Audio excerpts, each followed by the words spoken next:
All right, in this video, I wanted to talk real quick.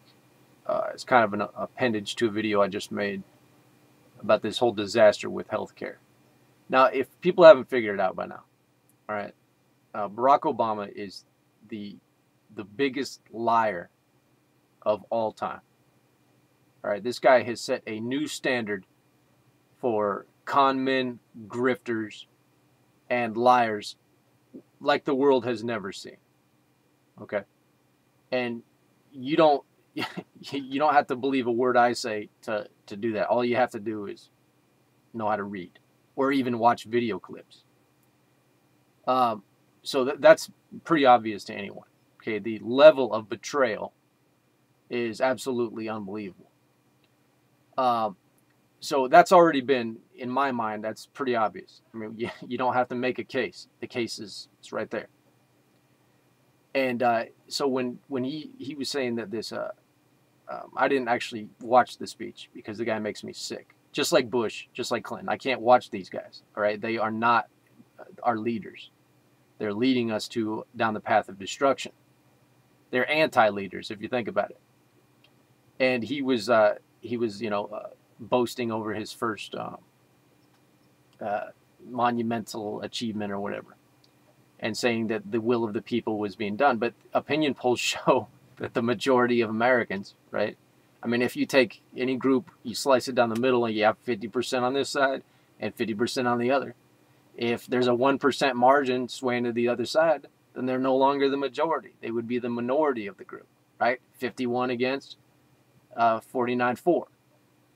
So when these opinion polls I'm reading say that people, right, that 60% of the population, and they vary, you can look these up, and it's actually increasing, don't want socialized health care.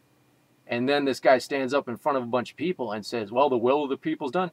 The guy's a liar. Okay, the will of the people would be the will of the majority. It's called democracy, right? We live in a democratic republic.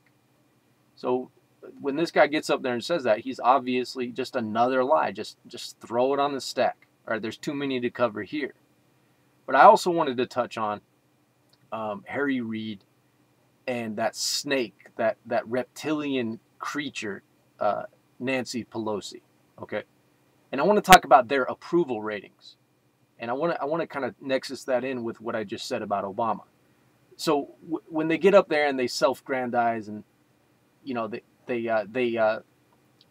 say that they've accomplished something and this is a historic moment and blah blah blah. Oh, it's historic, all right. But I don't think a lot of people understand that Nancy Pelosi's approval ratings, according to one I read just a couple minutes ago, is at 11% positive support. Harry Reid is at 8%. Okay, and this goes, and forget about those two individually, but the total disregard of the will of the people, which is what representatives are supposed to do, represent their constituents, not their self-interest groups and the banksters, right? The Congress's approval rating has been in the toilet for years as a whole. All right, so you don't have to be that smart to figure out that they're working towards another agenda. They are not representing the will of the people. It's very simple. All right? When the elections roll around this year, incumbents, not just Democrats, are going to get kicked out of office. Their ass is going to get voted out. Minus your sporadic election fraud, electronic voting machines and such. But it's the incumbents. Republican, Democrat, it doesn't matter. They have failed. They've all failed. So they need to get their asses kicked out.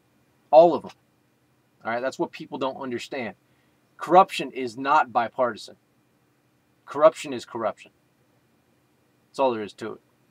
So I wanted to break that down very quickly. Okay, Obama's approval ratings are tanking. And that's good because people will start to realize that he's really just Bush's third term. If they haven't figured that out by now, well, they can't be helped. And Nancy Pelosi and Harry Reid are in the single digit, Harry Reid, single-digit support, he's going to get his ass kicked out this year, okay, unless they cancel the elections. So I think that in the end, this is a positive thing, okay? This healthcare bill will, I can break it down into 2 words: unmitigated disaster. And states are going to sue and say, nope, we're not going to do it. So we're starting to see a sea change here, and it happening over healthcare. I'm actually taken aback by that being a catalyzing thing. But the good thing is people starting to understand what's going on here. All right, it might be a little late, but I don't know. Interesting to watch.